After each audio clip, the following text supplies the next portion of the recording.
Good morning, you're watching AnewZ. I'm Dilek Tuna. These are the headlines. The United States and the United Nations are calling for calm while a fragile ceasefire holds in Ceuta, Syria. France returns last military bases to Senegal, ending decades-long military presence in the country. A nuclear security scare in Georgia as authorities detain 2 suspects in an alleged attempt to sell uranium for $3 million.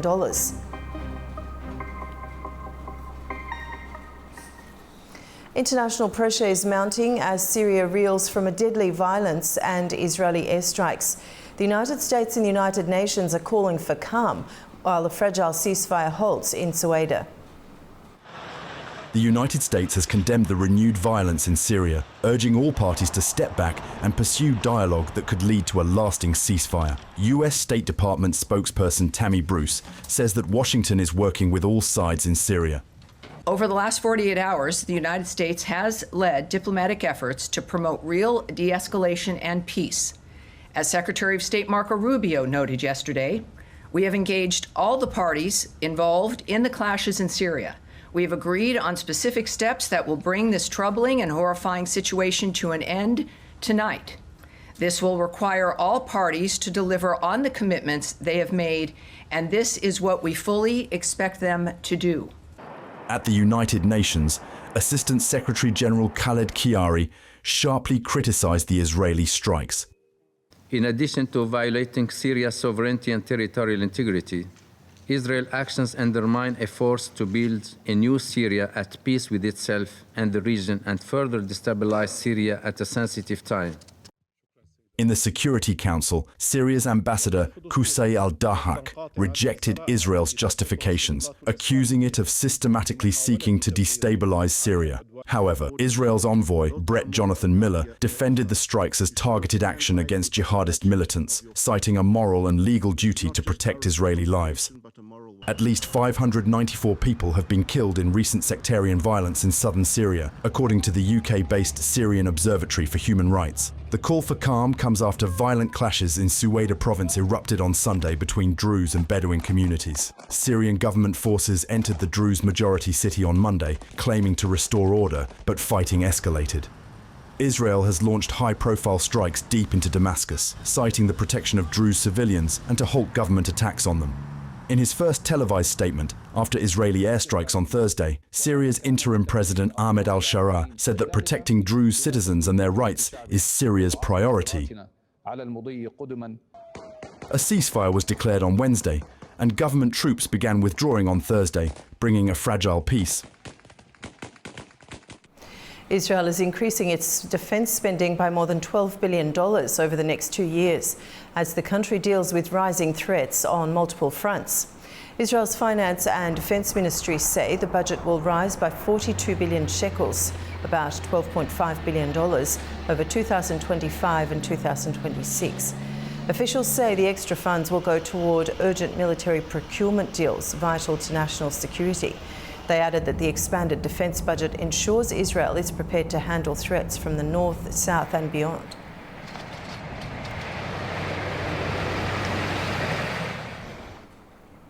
Bahrain's Crown Prince and Prime Minister received a warm welcome at the Pentagon just a day after sealing multi-billion-dollar investment deals with the United States. The high-level meeting follows Bahrain's announcement of more than $17 billion in investments in the United States, including major defence and aviation deals. Talks focused on strengthening military cooperation, regional security, and deepening the long-standing partnership between the two nations.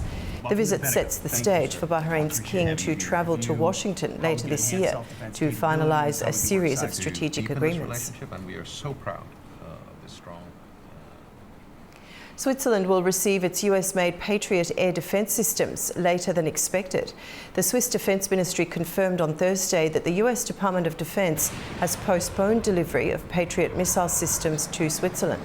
In an official statement, the ministry said the delay is due to the US reprioritising deliveries to support Ukraine's ground-based air defence needs.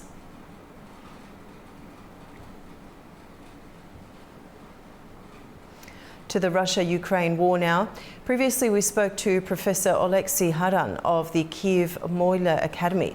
Professor Haran told us what we can expect out of the negotiations and based on the experience of the previous negotiations with Russia. The previous attempts to conduct negotiations, they actually were not successful. There were some exchange of prisoners of war, return of the dead bodies, humanitarian issues. So this is important, definitely. But frankly speaking, it wasn't necessary, to have these talks in Istanbul.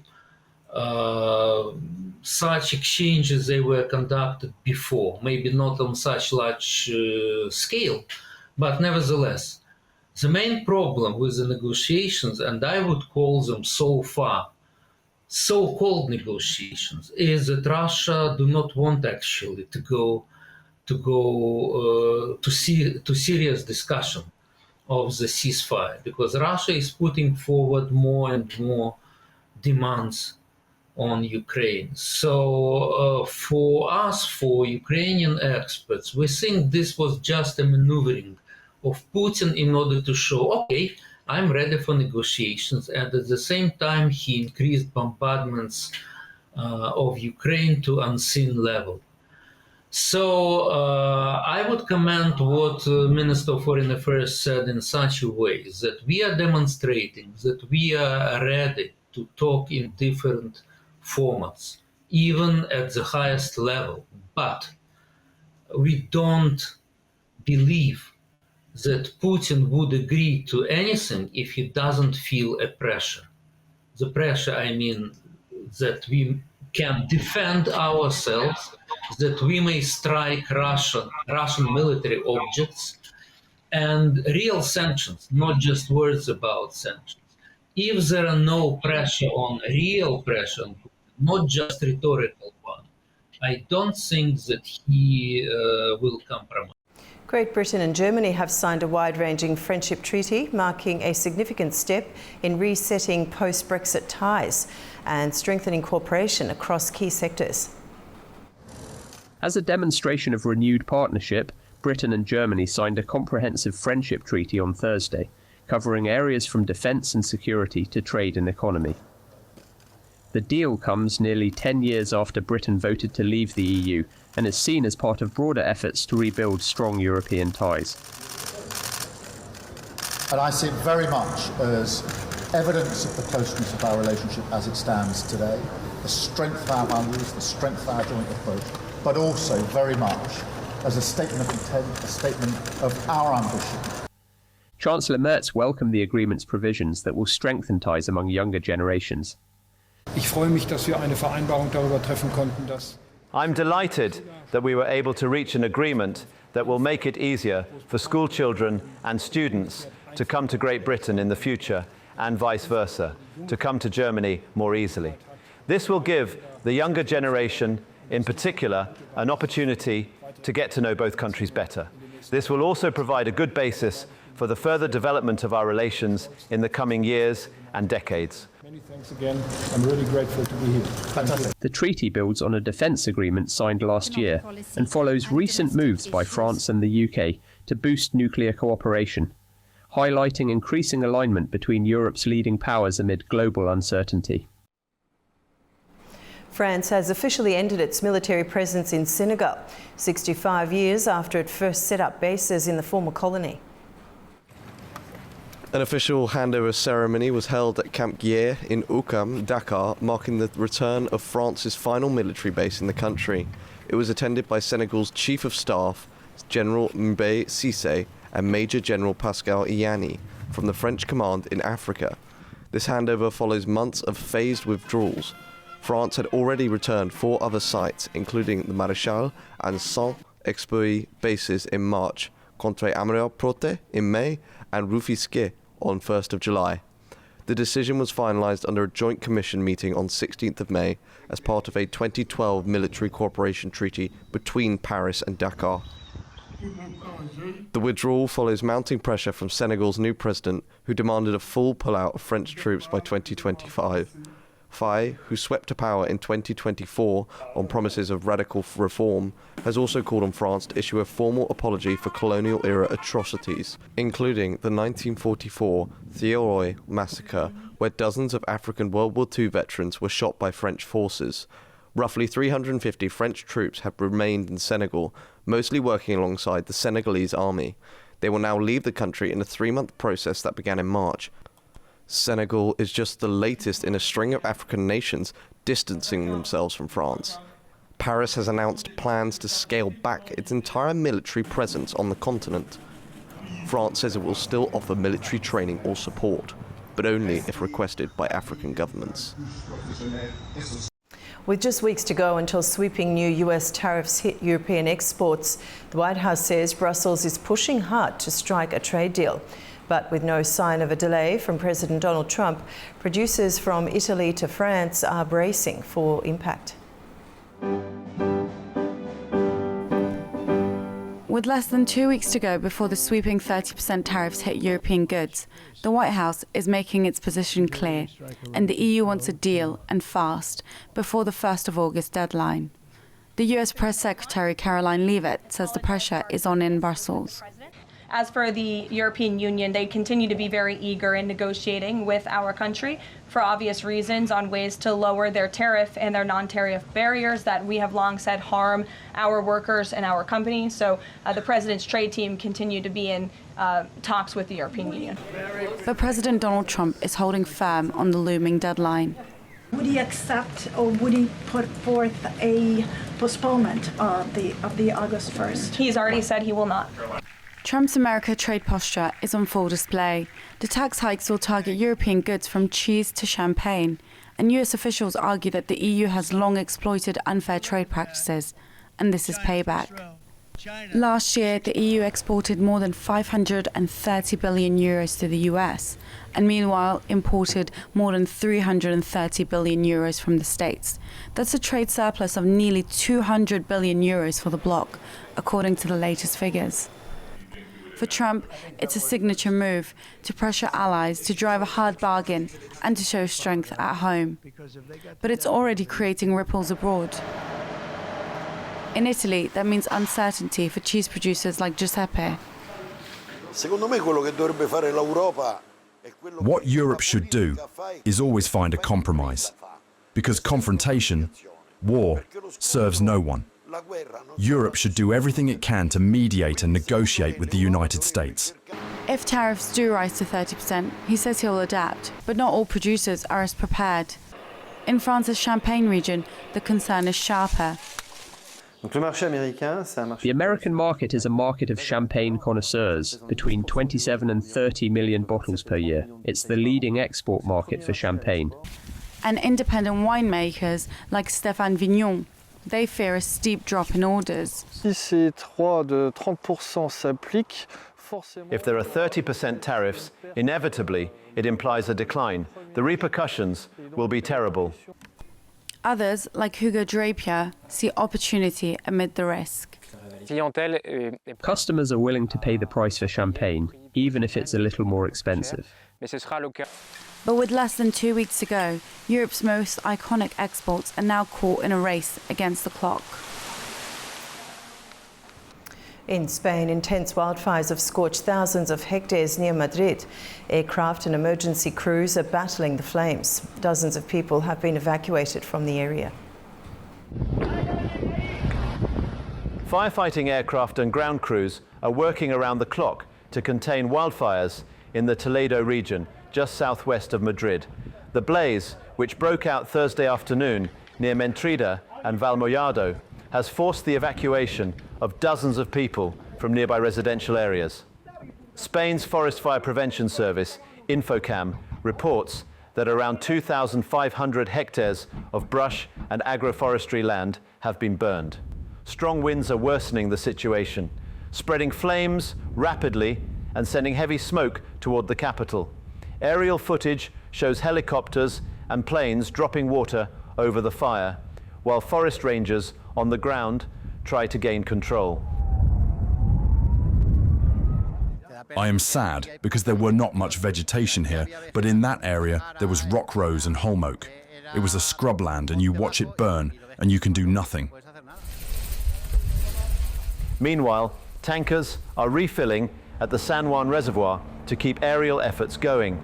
Authorities are closely monitoring the fire's spread as crews continue their efforts on all fronts.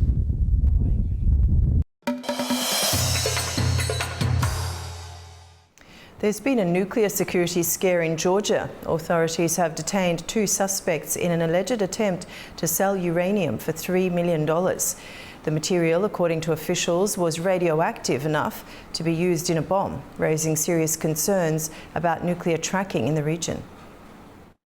Georgia State Security Service says it has detained 2 individuals, 1 Georgian and 1 foreign nationals, for attempting to sell uranium worth $3 million American. The arrests were made in the Black Sea city of Batumi. Officials say that the radioactive materials were powerful enough to be used for the production of an explosive device. According to the statement, it emitted a dangerous level of alpha and gamma radiation, posing a serious threat to public state. The State Security Service called this a transnational crime and said that suspects had concluded a deal to sell uranium illegally. It did not disclose the level of enrichment or the origin of the material. The operation was carried out by Georgia's counterintelligence and the Special Operations Department. If convicted, the suspects will face up to 10 years in prison under Article 230 of the Criminal Code. This is not the first time when Georgia faced such cases. Since the Soviet Union broke up, the country has disrupted several attempts to traffic the radioactive materials through its territory. The investigation also is ongoing to determine the full scope of the network and to identify possible links beyond Georgia's borders. It's Nini Nicolaishvili reporting from Tbilisi, AnewZ. On his second day in Azerbaijan, Gurbanguly Berdimuhamedov, chairman of Turkmenistan's Halk Maslahati, was welcomed by President Ilham Aliyev at Fuzuli International Airport following his earlier visit to Baku. Gurbanguly Berdimuhamedov, chairman of Turkmenistan's Halk Maslahati, was welcomed by President Ilham Aliyev at Fuzuli International Airport. An honor guard was lined up to greet the visiting leader. At the airport, Berdimuhamedov was briefed on the international airports in Fuzuli, Zangilan and Lachin, all built on the liberated territories. He was also briefed on Fuzuli's master plan, focused on rebuilding the once thriving city, devastated during 30 years of conflict. Emin Huseynov, the president's special representative for Agdam, Fuzuli and Khojavend, explained the city's transformation. Covering nearly 2,000 hectares, Fuzuli aims to accommodate 50,000 people by 2040. The plans include a memorial complex with occupation and victory museums, a creativity centre named after Kurmangazi, a hospital, parks, and major landscaping works. Schools and kindergartens will be within walking distance. The project also incorporates smart city features, with the administrative centre divided into 3 zones. Later, Aliyev and Berdimuhamedov posed for a photo overlooking the Dashalti village in Shusha district. In Shusha, the 2 leaders visited the first residential complex, completed since the city's liberation. Spanning nearly 8 hectares, the complex includes 23 buildings and 450 apartments, primarily allocated to displaced families and public sector workers. So far, more than 370 families, over 1,400 people, have settled in. The area also features extensive landscaping. The visit also included a stop at a creativity centre housed in a restored caravan sarai that once belonged to Aga Gahraman Mir Siab Oglu. Renovated by the Haydar Aliyev Foundation and opened in May 2023, the centre features archival materials, photographs and videos highlighting Haydar Aliyev's role in the region's development, including the launch of the Agdam-Khan-Kendi Railway in 1979.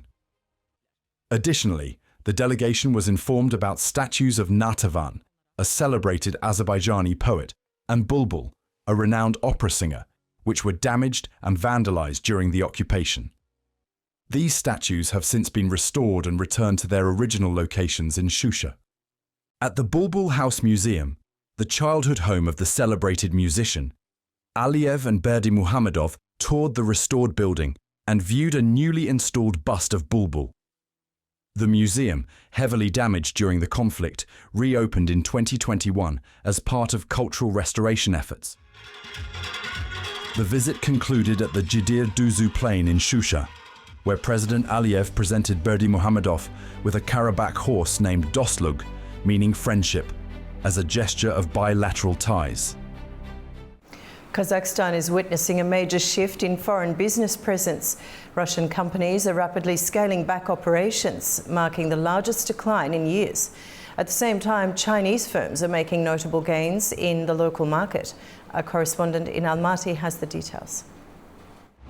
Russian companies are leaving Kazakhstan in large numbers. According to Kazakhstan's Bureau of National Statistics, more than 720 Russian businesses pulled out of the country in the second quarter of this year. The number of active companies with Russian ownership now stands at approximately 17,600, marking the largest drop since 2019. This marks the fifth consecutive quarter of decline, and since April 2024, the number of Russian-owned firms in Kazakhstan has fallen by 2,100. The trend points to a return to pre-crisis levels following the sharp increase in 2022 after Russia's military actions in Ukraine. The downturn has affected all sectors, but trade and IT took the biggest hit, together accounting for over 55% of the overall drop. Despite this, Russia still leads all foreign countries in terms of active businesses operating in Kazakhstan. And meanwhile, Chinese business activity is rising. The number of Chinese companies grew by 503 in the same period, reaching 4,500, with about 40% of that growth coming from the trade sector. Experts say geopolitical instability, sanctions pressure and economic uncertainty are prompting many Russian entrepreneurs to scale back or relocate their operations to other countries. Overall, the number of foreign-owned companies in Kazakhstan declined slightly, down by 254 to just under 44,700, largely due to the departure of Russian firms. Fariza Kalimurzina, AnewZ, Almaty, Kazakhstan. High-level delegations from Pakistan and Uzbekistan are in Kabul for a series of bilateral and trilateral meetings with Afghan officials, aimed at deepening political coordination and advancing the much-anticipated Trans-Afghan Railway project. Tamim Bahis has more from Kabul. The delegations include the foreign ministers of Pakistan and Uzbekistan, along with Uzbekistan's Minister of Transport and Pakistan's Minister of Railways. They joined Afghanistan's acting foreign minister for a trilateral political consultation focused on dialogue, regional challenges and economic cooperation. During the meeting, Afghanistan shared its views on political engagement, stability and regional connectivity, stressing the need for joint action to overcome shared obstacles. Following the consultations, the three countries signed a key agreement at the Presidential Palace, officially launching the feasibility study for the Uzbekistan-Afghanistan-Pakistan or UAP railway project. The agreement was signed by Afghanistan's Minister of Public Works, Uzbekistan's Transport Minister and Pakistan's Minister of Railways. The Trans-Afghan Railway aims to connect Central Asia to Pakistan's seaport via Afghanistan, opening up new trade routes and boosting regional economic development. The project is seen as a vital step toward improving connectivity, transit and long-term peace in the region. Pakistan's Deputy Prime Minister and Foreign Minister Ishaq Dar is also in Kabul, leading his country's delegation. His visit highlights Pakistan's strong backing for the UAP project. He is expected to meet with Afghanistan's acting Prime Minister and Foreign Minister to discuss both bilateral and regional matters. As the three nations push ahead with this strategic railway initiative, today's meeting marks a key moment in the efforts to turn regional cooperation into tangible progress. Tamim Bahis reporting for AnewZ from Kabul, Afghanistan. You're up to date with world news for the hour. Have a wonderful morning and stay tuned to AnewZ.